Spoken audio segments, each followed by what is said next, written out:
Imagine you're at home alone or with your family on a midnight night, and a crazed intruder tries to break through your patio door. If you had a gun, if you had a rifle, would you shoot to defend yourself and your property? One military veteran now facing criminal charges for firing a warning shot. Cops also confiscated his rifle. Former Army Specialist Corey Thompson joins us now to share his story. Good morning, Mr. Thompson. Good morning, sir. My understanding is that there was an intruder on your property who was acting in a menacing way, who was acting in an erratic way, and that you felt in fear of your life, and that you had an AR-15, and that you fired a warning shot. Tell us about that. That's correct, sir. Around 11:30 at night, I had a man that came onto my patio and tore up my chairs and banged on my door, tried to kick it in, threatening, yelling. I told him I was armed. It didn't seem to faze him much. I opened up my door, and we had a shouting match, and he tried to break into my neighbor's house, and I warded him off, and I met him out in the front of my property, and that's where the confrontation escalated, where he wanted to fight. And Mr. Thompson, here's the important question. Were you in fear of your life? Yes, I was in fear of my life. Okay, let's look at a statement from the Medford Police, and I want you to react to it. And then I know Governor Huckabee was interested in this story. He has a question for you, too. Okay.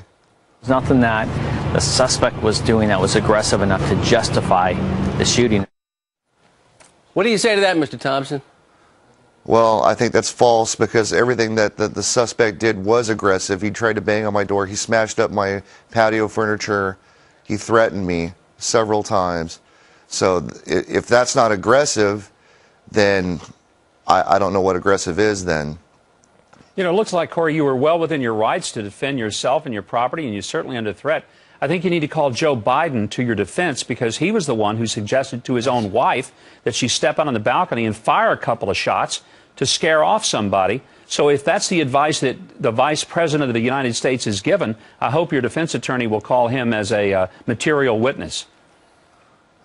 That I can only hope for a defense attorney that will represent me like that. Well, you were a specialist in the Army, and so you know how to handle firearms, Mr. Thompson, right? Yes, I do, sir.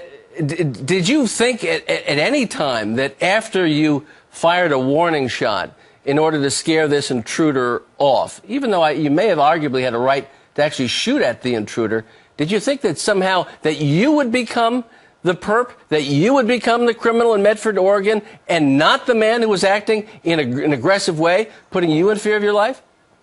See, I didn't think I would go and have charges brought about me like in this manner.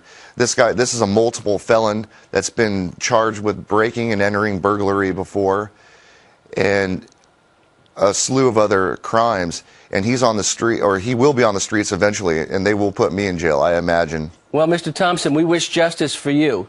Please keep us apprised as what's going on here, because this seems absolutely crazy, and thank you for your service. Thank you, sir, for having me. And Governor